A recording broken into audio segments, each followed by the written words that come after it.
What's up, guys? Welcome back to Rebranding Safety. Rebranding Safety is exactly what it says on the tin. We're here to challenge the perception. We're here to challenge those health and safety gone mad practices, and here to improve the world and improve your business. And we do that through amazing conversations on this podcast, sometimes me just thinking out loud and ranting. We do it through simple instructional videos on YouTube. So if you're listening on podcast, don't forget to go check out YouTube. If you're listening on YouTube, don't forget to go check out the podcast.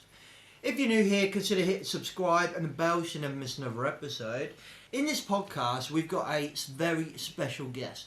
It's very special for two reasons. One, because we were supposed to have this guest on a long time ago when we had Jason Anker on. They were meant to do a bit of a double act, which would have been good, but actually in hindsight, I think how we've come to do it now is much better. One, because I get two podcasts, and you get two podcasts, but also because we get to hear this person's story separately from the other.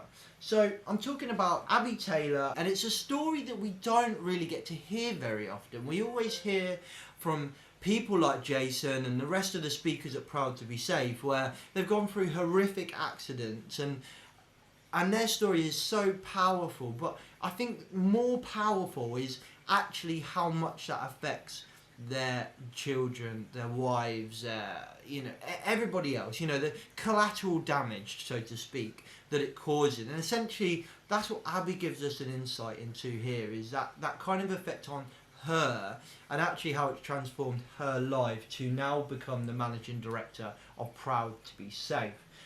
She's a speaker herself, primarily for Get a Grip campaign and for Proud to Be Safe. She's a big player on LinkedIn, and all the speakers at Proud to Be Safe are absolutely phenomenal. So make sure you check the links in the description if you're thinking about getting some motivational speakers, etc., in your workplace to talk about the potential incidents and accidents you can go through. And Abbi will kind of take us through that at the end of the podcast, where you can have a chat with Abbi, and she can be able to help you work out what speaker is right for you. So without further ado, let's get into the podcast. Abbi, welcome to the podcast. Hi, James. I've lost count how many attempts we've had at recording this. This has genuinely been the hardest podcast to record so far. I'll send you like a plaque or something, the hardest guest. Okay, let's get into it then. So a while ago, you were actually intending to come on with your dad, and we were kind of do like a three-way podcast, but unfortunately it never came round. But I think that might be a bit of a blessing in disguise. There we go. So yeah, a while ago I watched your video in the Get a Grip campaign, and you speak really frankly about that kind of impact on yourself and the family from your dad's incident. I think it's something that we all take for granted. We do stuff and we don't really think about the impact on ourselves, let alone the impact on our family. So why don't you kind of, for everyone that doesn't know, just kind of give us an insight into your story, and then kind of let's go down that rabbit hole and see where the conversation takes us. Yeah, so, I mean, people always ask me how I was when Dad had his accident, but because I was so young, I can't actually remember anything about the accident. And Dad's always been in a wheelchair to me, anyway, as far as I can remember. And it wasn't something we actually spoke about growing up. So it wasn't really, I didn't actually know Dad had been in an accident until I was much older. Okay. And then it wasn't until he started speaking that I actually heard the extent of and seeing Dad getting better and better and things like that. But yeah, for me, now when we look back and when we did the first Proud to Be Safe film, it's just the things that you miss out. Just little things like parents' evenings and sports days, anything like that that a normal parent does. That's just something we missed out on Dad doing. It was always my grandparents or my auntie. And getting into it a little bit more, Dad always kept saying, you need to come on site with me, and I didn't really want to do it.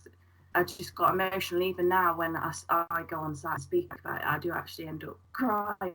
I don't know why, but I do.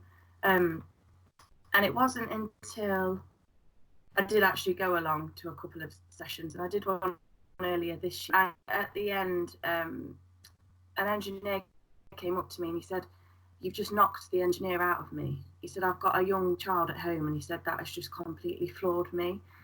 And since that, it's given me more of a boost of actually, even though it's hard to do, and I find it hard to talk about it. It's them people that it's making a difference to. So it is really, it's worth sharing my story, really.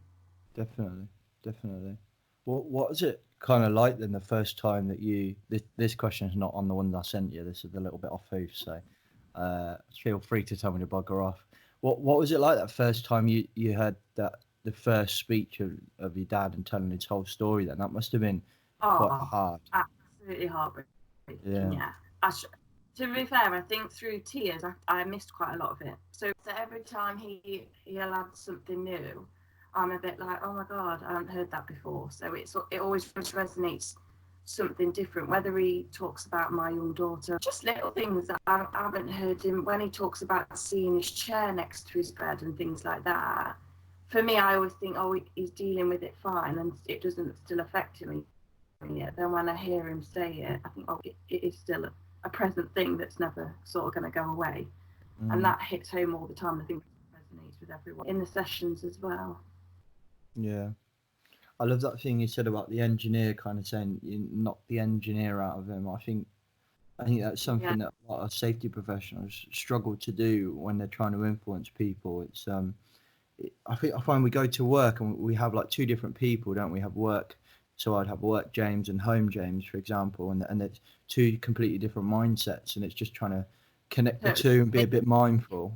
Definitely, yeah, 100% agree. Yeah, he said when he thinks back to what he's done over the years, he shouldn't actually be here, which is really surprising. But, well, not surprising actually. But No. yeah, it's just getting that link that it's just all the time. It's not just something, oh, when I'm at work, I'm gonna wear my PPE and be safe. It's all the time, driving to work, driving home from work. It's just being mindful of your actions, not for yourself, but like you said, for everyone that loves you, really. They're the ones that have to deal with it as well. Yeah. So how did you find kind of getting thrusted into a career in safety? I'm going to imagine that you didn't aim as a young child to have a career in health and safety and public speaking. To be fair, I didn't really know what I wanted to do from school, so I went in between jobs for a bit, and then I worked for a bank, which I loved that job. But as Dad was getting busier and busier, he said, "Can you start helping me with some admin?" Which I was like, yeah. So I did that part time, but then that just got bigger and bigger, and ended up having to the bank, and then it just snowballed. Really, it just got busier and busier. I love it. I love my job. I love helping Dad as the main thing, but just getting all the messages and seeing the difference that we make with all the different speakers and stuff we've got now as well. It's just I love. It's very rewarding. So. Yeah. How many have you got now? You had quite a lot last time I looked, but have you added any more? How many speakers have you got now? Oh, I should know that, shouldn't I? Caught you off guard there. Yeah. So You've got a lot. Yes, quite a few. Yeah. They're all. That's what keeps me so motivated, because they're all so different, and their stories all have such an impact when they're there. So they all have a key message, but fundamentally they all have the same values as Proud to be Safe. So we don't just take on anybody. It's the speakers that understand that they have to sort of take ownership to what happened a little bit, and not on anyone else, because everyone had that 5 second not to do. They did something wrong they shouldn't have done, if you know what I mean, or had the opportunity to pick up and didn't. So we always try and say that there's a key message all the way through it. So that 5 seconds sort of resonates with all our speakers, which is really good. But I mean, someone will email me and say, "Can I book Jason Anker?" And then when I get chatting to them, I think my dad isn't quite relevant, and it will be Matt should go, or Tom Corey, or Lisa Ramos, or someone like that. So yeah, it's really good. It's more diverse when I have more speakers, so it's easier. That must be quite an interesting thing to do, actually. Just kind of select a speaker that's more suited to them. That in itself must be an interesting process. Yeah, definitely. Yeah, because before it was just, yeah, that can come along. But especially if they have, because some people come along and say, I want to book Jason, most of the time, that if it's a brand new inquiry, unless they just say, can I have a speaker? And then when I sort of have an initial conversation with them, I say, what's your issues? Is it working at height? Is it, if they say something like, oh no, we need to aim for the directors because it's them that's putting the lads to work, then straight away I'd say, Matt, you need Matt Hazelton, because he's the one that can speak from how it affects you as a director. When you have an accident, likewise, if it's in a workshop and they're having, I'll say Lisa Ramos is your lady, or yeah. So it's they all have an amazing story. So sometimes it's hard. Most of the time they can all fit the criteria for a talk. You know what I mean? Yeah, I get what you mean. Some just really suit a particular job if they have an actual theme. We just had a general safety session, then any of our speakers would fit the bill and have an impact. So yeah. Interesting. That must be quite an interesting thing to do, actually. I quite like the name. I really like the name, kind of like the proud to be safe, and that's kind of like a tagline as well in its own right. And I assume it was chosen before you came along. I assume into the business. Was it always called that? No, when he first started, it was Jason Anker Live. Oh, okay. But then he just, as he was developing his talk, the being proud to say, because he used to talk a lot about his football team, and how you are proud of your football team, and no matter who you're sat next to, if you sat next to your rival, you'd still say who your team was because you're proud of them. Okay. And he was trying to get the point across that you need to be proud of like safety. So that's sort of where it come from, and then it just grew and grew and grew with what it meant really. But yeah, we want people to get to a place where they choose to be safe rather than being told to be. So for themselves and for everyone at home, but just be selfish. Yeah. Don't care that you might get told off or picked on or whatever it may be you think's going to happen. Just say, no, I'm not doing it. Yeah.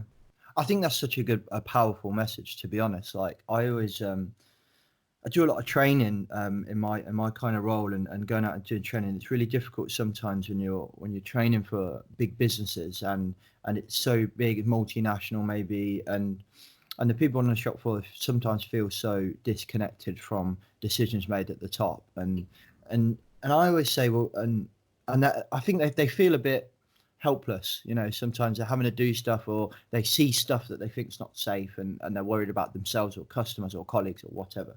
And I always use the example of Barack Obama. So not a lot of people know that Barack Obama, obviously he legalized gay marriage in America. Amazing thing, absolutely phenomenal piece of work. But if you look at his earlier stuff, he was actually against it.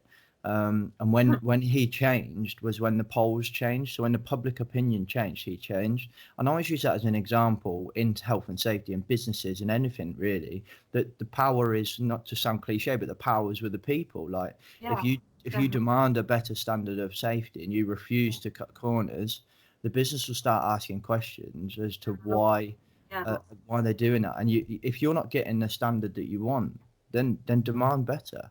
I think there is a massive power in the workers and the people and the customers, etc. Totally agree. Yeah, I didn't know that.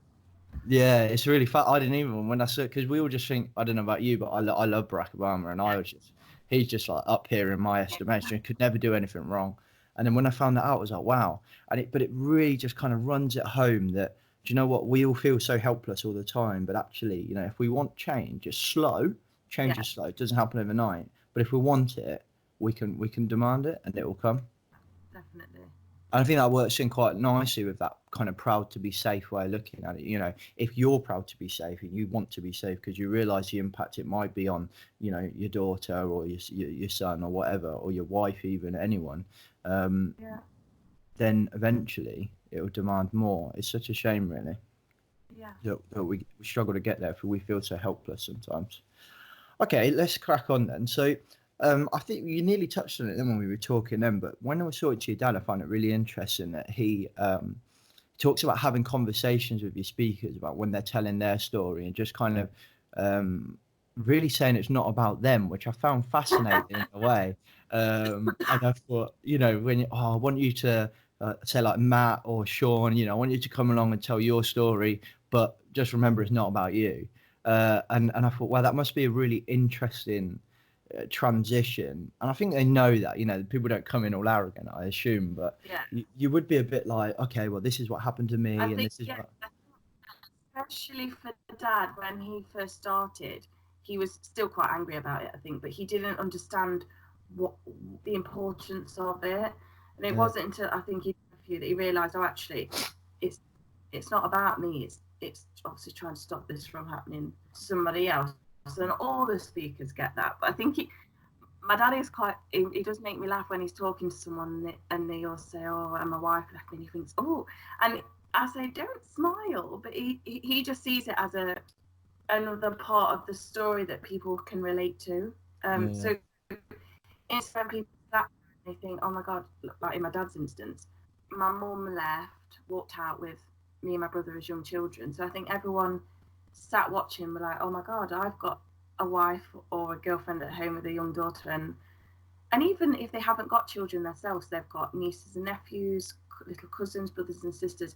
There's always someone at home that wants you to go home, even if like there's somebody you need to go to, sort of thing.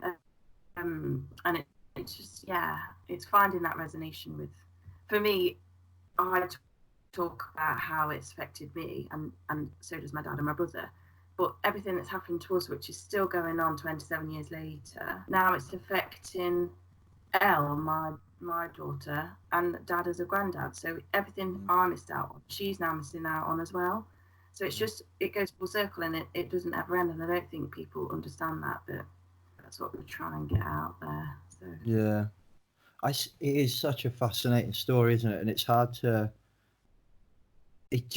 just hard to kind of talk about it to a point, from my point of view, to kind of ask questions around, and you just kind of want to sit and just listen to it. Like we had, you must know, like Louise Taggart. We had her on, and she's got an unbelievably heart-wrenching story, and it was really hard to just kind of interview her as well and talk about it. But it's so interesting to see this really similar transition that Louise has gone through, that your dad went through as well, and in losing the anger and understanding that eventually this story can be used for positive work, but it's how you communicate. So she was talking about an example that I used was, my best friend's a builder. He's a bit of a pain in the ass, if I'm honest, but he's probably not the safest person, and I'm dripping away at him. I've known him for years now, and all the years I've been doing safety, just kind of drip feeding him stuff, and eventually, over the years, he's getting better. He is getting better. But all the safety people that he's ever dealt with are all very aggressive. They come over and be like, you need to do this, blah, blah, blah. Well, now, if you understand my friend Adam, switches off. And then any human would. And we talked about it in a podcast when I was talking about Greta Thunberg as well. She's very aggressive in her speeches. People stop listening to you because you pissed them off.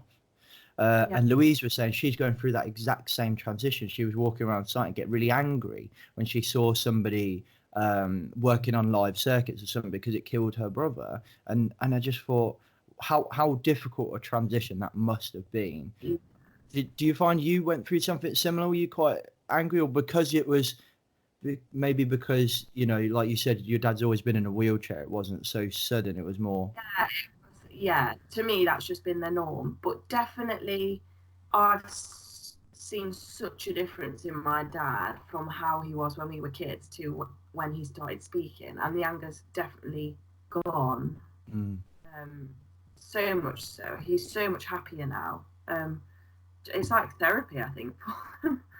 Just talking I get that. to all the time, just getting different feelings out and stuff. But it's a bit different for me. I got asked the question last week actually at a ball, like how did I feel when it happened? I said, well, I don't really know. I can remember missing my dad quite a lot and spending a lot of time with my auntie, but not really. I didn't know.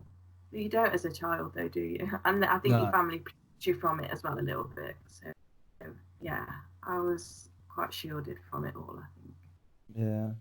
And I think that's what fascinates me as well about this kind of story with yourself and your dad and your dad's friend as well. Is it Sean, your dad's best Sure. mate, that speaks as well? You know, I'm going to approach Sean actually. I think it'd be great to talk to him as well. But it's just Yeah, fascinating. he was talking of it. It was the second time he's been out on his own. He Yeah, was out so on the safety group on Monday. Yeah, it went really well. So yeah, he's awesome. doing great. Yeah. So has he always been just like a double act with your dad then? Is that how he's always done it? Not always. He just initially, because Dad was so busy driving, obviously he's busy talking, but then he was doing all the driving and he was just getting exhausted. And obviously being friends, Sean was a driver before for a different company, so they just took him on. So he was just his driver and just helped him set up and stuff. Oh, okay. And then as they were getting on, obviously Sean started speaking more about how it affected him, and Dad was like, "Yeah, you can start talking." So that's just grew and grew and grew. So yeah, he's done really well. But that's it. Even that, having it from a friend's perspective when he shares how it affected him and his family is really, people don't even think about that really. No, I So, think yeah. you're right. Yeah. I don't want to talking with your dad and I was saying like it's. I don't like to say I can relate because I definitely can't. But like all of our little. So I'm hard of hearing and we don't really 100% know where it's come from. It's actually nearly impossible for us to work it out. But it could be genetic. My mum's like fully deaf. Could be genetic, or it could just be genetically that we're both stupid and didn't look after our hearing, which I think it might be that. But when I think back to it, and I think like those you're talking about those 5 seconds, or there's a couple of seconds to just stop and think about what you're doing. And I remember I used to work in theatre, and to check if the PA, so a huge PA, to fill a stadium or a room or something, to check if it was working, you'd put your ear right to it and see if it was clicking. And I never thought back then. And to be fair, the gentleman that owns a business now, who's extremely successful and is a very good friend of mine, he always used to say to me, "Put your hearing protection in." And we were only teenagers back then, so he had that sense, that 5 seconds, and I didn't. And when I think back to it now, when I'm talking about health and safety, training people or talking or whatever, and I think back to how would I have made me listen back then, and it's difficult. It's really difficult because you feel like an idiot being the one that's being safe. It's a really hard message to get across, and I think the gold thread of it all is that your story, especially, I find, is taking people to step back, and you think it's not just my hearing, it's actually my wife having to be my translator when we go down the pub or something like that, or my wife having to ask people to put subtitles on because I'm too embarrassed to ask and stuff like that. Do you know what I mean? Yeah, I just think it is about that. It's just being brave. Like, just do it. Just be selfish. I mean, my other half, he's a builder, and sole trader. He's got a couple of young lads working for him, and he obviously wants the work. But if he goes on site and says, I need scaffold, he lost a job because they wouldn't get the full scaffold on the building. They had someone that was cheaper. He was just like, fine, I won't do it then. And I'm proud of that. But not a lot of people would. They think, oh, I want the job, I'll just do it then. Yeah. So it is. But then if you did it and fell off, then you wouldn't have a lot of money for the rest of your life anyway. So no. So it's just weighing it up. It's weighing up is it worth it? It's so true. It's so true, and that is the true power of it. But that takes some real willpower, I think. And fair play to your fella. That's impressive. I know a lot of builders that would just fill the gap when he says no, I'm going. They're standing there waiting to go. Dare, though, to be fair. Sorry, say again. He probably wouldn't dare, knowing what we do, and he has seen Dad speak quite a lot of times. So yeah, I don't think he would risk it. This it is a great story, and honestly, carry on doing it, and I will continue sharing your message all over the place. And I'm definitely really interested to get all your other speakers on. it's a fantastic message. I mean, if you well, you probably said it already, is that kind of proud to be safe and be brave and stuff. But I mean, if you were to kind of give the listeners that kind of rousing piece of speech that you might do to get them to listen, that one liner maybe to think, you've got to start listening to it. What do you reckon it would be? That one liner you think is the most powerful from your? This is a hard question, I get that, but. Do you mean from talk or just in general? Yeah, like from your talk maybe, or in general, just that one thing that you think, this is the one line or the one paragraph or whatever of the story where you think this is a bit that I think really gets people to listen, or the one most important thing. It's a very open question. The most important thing, there's nothing more important than going home to your loved ones. There is nothing more important than that. And that's normally the bit I normally cry out as soon as I mention Elle's name, because it's just not where it's us that have to deal with it. And I always say, you might be willing to risk it all for yourself, but we're the ones that have to pick it up, and we're the ones that are still affected by it. And it's just that them having them 5 seconds just to go over something, just to double check with someone, or just to say I'm not happy, and then it's us that aren't dealing with heartbreak for 27 years and ongoing. Yeah. Did you find that was more solidified then to when you had your little girl, that really started to hit home then, and you were thinking, yeah, the message was already there because obviously you were impacted, but did you get to look at it a different way maybe? Yeah, I think for me as well, obviously little ones, they change all the time and go through different milestones. So for me, I was getting all excited, and you still do as they're growing. But then I think, oh my God, this is what Dad would have been like with us. Like Elle's now at the age that Dad had his accident. So I always think, oh my God, that me, if I'm in my mum's position, and that was my other half, and it happened to hit, I can't imagine the devastation that would have. Yeah. I do relate to it a lot more as a parent. It is quite tough sometimes, and it's just, and I think about it more now. So we went, I say it on the Get a Grip video actually. We went to the beach with her other grandparents.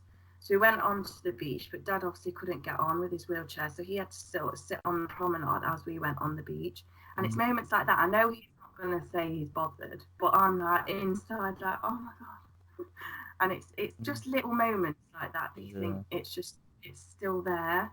You think you can get around it, but it hits home sometimes when you don't expect it to. Now you said that, I remember watching that and thinking, do you know what? I'd have never thought that. I think we take it for granted, our legs, don't we? And the fact that we're not on wheels and that we can walk on the sand, and that's so horrible to say, and it sounds horrible hearing it out loud, but it is that I would expect, I don't know how, obviously I don't know what happened, but I would expect with me, I would literally get to the beach and go, shit, I didn't even think about this. I know.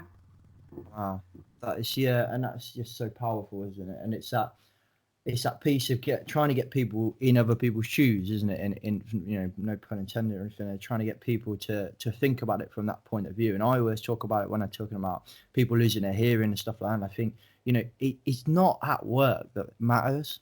It's when I'm at home. It's when I'm out. I remember years ago, just before I got my hearing aid, actually, we went to a casino all night. Couldn't hear a thing.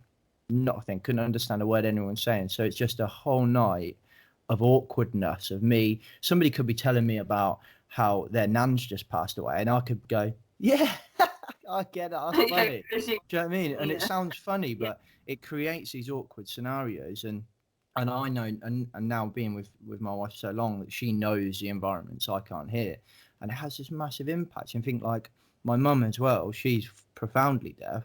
She's now getting a hearing dog, and that'll help her. But it's an obligation on my brother as well. So he lives at home with mum, and when he goes away, mum can't sleep because he's her alarm, he's her everything. Like, so the second she takes it out, she can't sleep because she can't hear, she can't sleep with her implant in.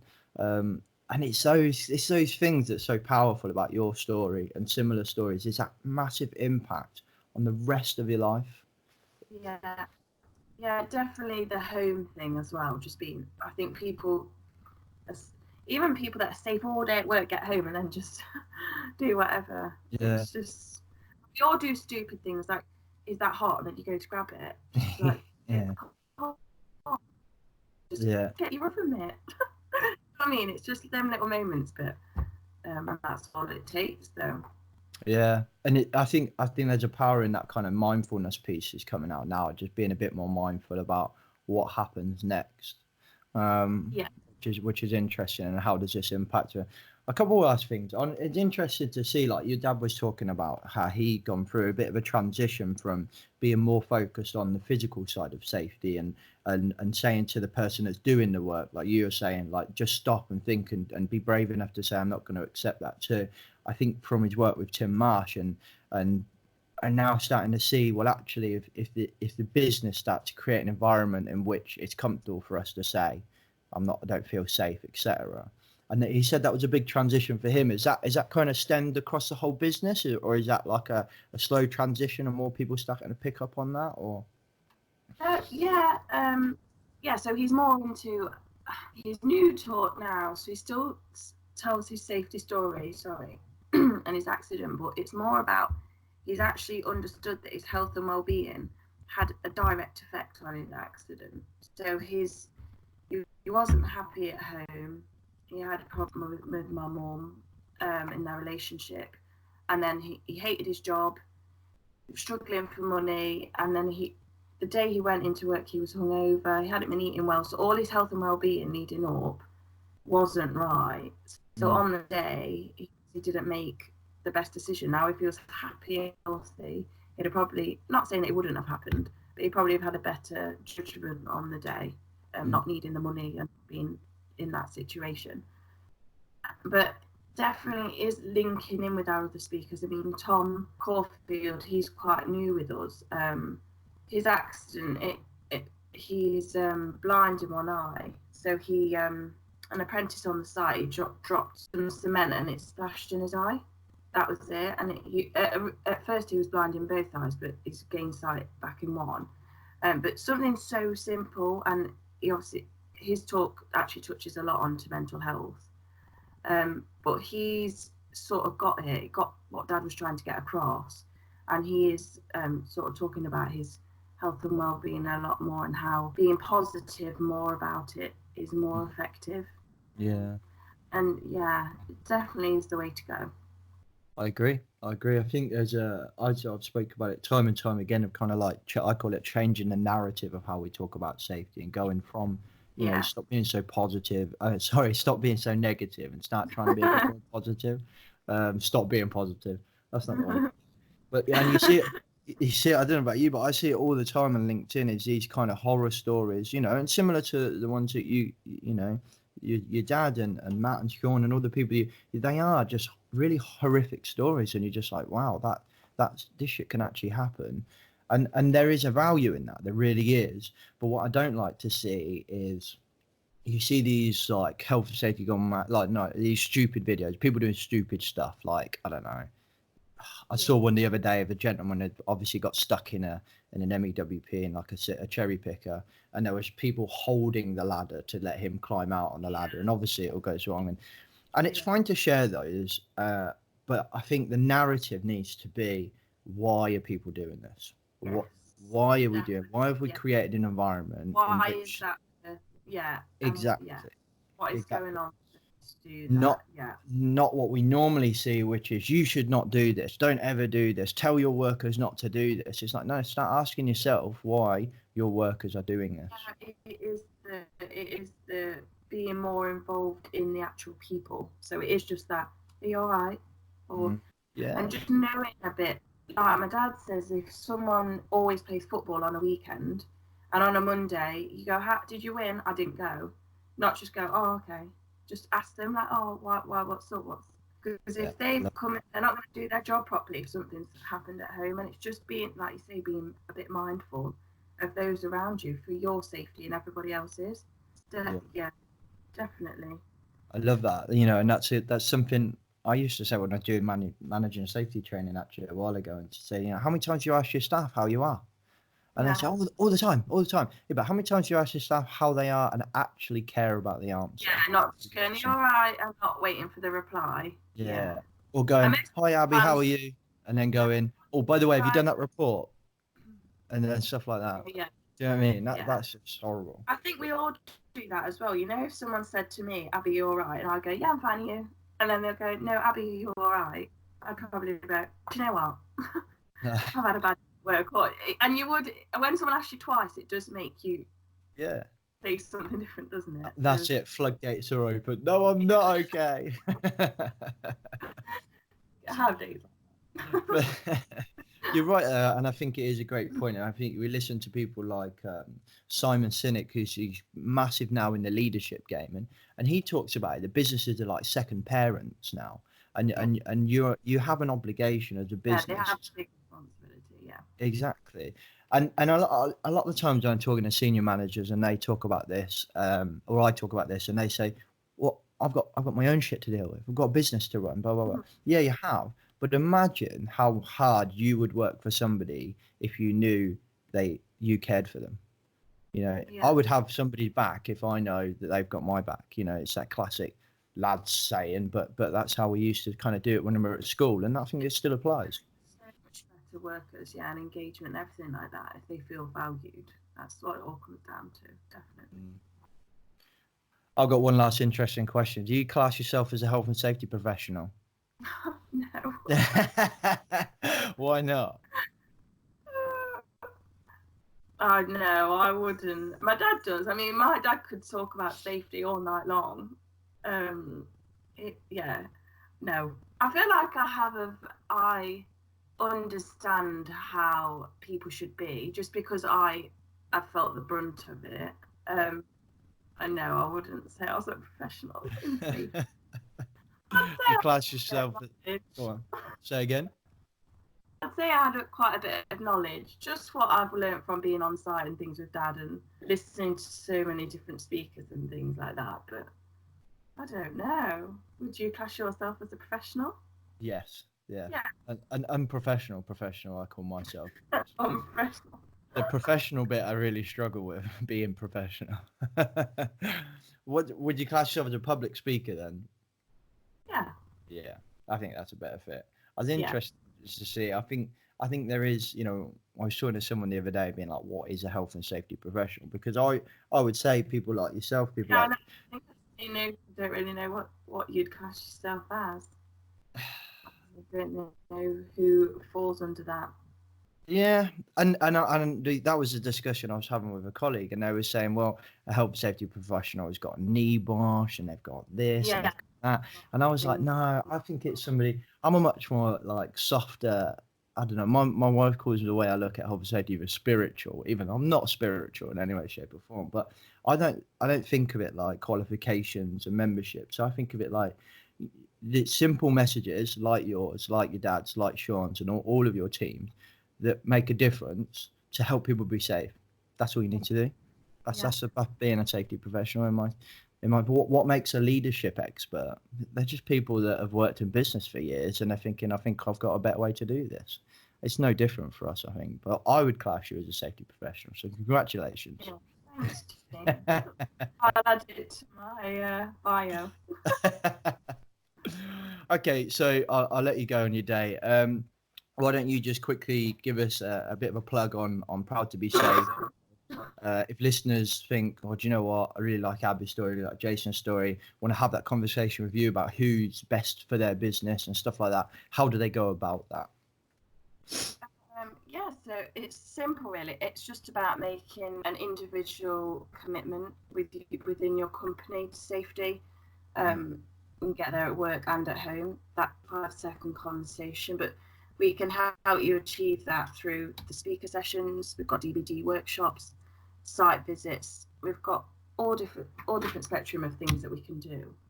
So it's just get in touch via Cool. the website or phone call or email. And even if it's just a 5-minute conversation of sort of what's happening on site, and you might not need a live speaker, but we'll see what we can do. Lovely. I'll put all the descriptions and everything in there. All the descriptions, all the links in the description. There we go. Yeah. Thank you for coming on the podcast, Abbi. We did it. I'm so Yeah. happy. I might have a glass of Prosecco. Okay, guys, I hope you found that podcast Okay, guys, I hope you found that useful. It was an amazing conversation with Abbi. Like you probably picked up on there, we have tried so many times to get this podcast going. It just, our diaries just kept clashing, etc., and it just didn't work. And finally, it worked. So it's amazing to be able to let you guys listen to that conversation. If you know what Abbi's talking about, or you're thinking about getting any kind of motivational speakers from Proud to Be Safe, make sure you check the links in the description. Try and think of 3 people that you know, 3 business owners, safety professionals, doesn't matter, just 3 people that will benefit from listening to this podcast, and share it with them. To make change, we need to share it as much as possible, and to change and to improve and to break the plateau like we've been talking about for so long, we need to share this podcast, and we need more people to be having these conversations. If you listen on iTunes, don't forget to give us a rate and review. If you give us a review, don't forget to screenshot it and tweet us, Rebranded Safety, and on Facebook, Rebranding Safety, or on LinkedIn, James McPherson. That's me. So make sure you come and check us out on social. All the links are in the description as well. If you're on YouTube, hit subscribe and the bell so you never miss a episode. What else have we got? If you're on any of the other platforms, you hit follow, like, favourite, subscribe, whatever it is. Just press a button, people. I'll catch you in the next podcast. Safe.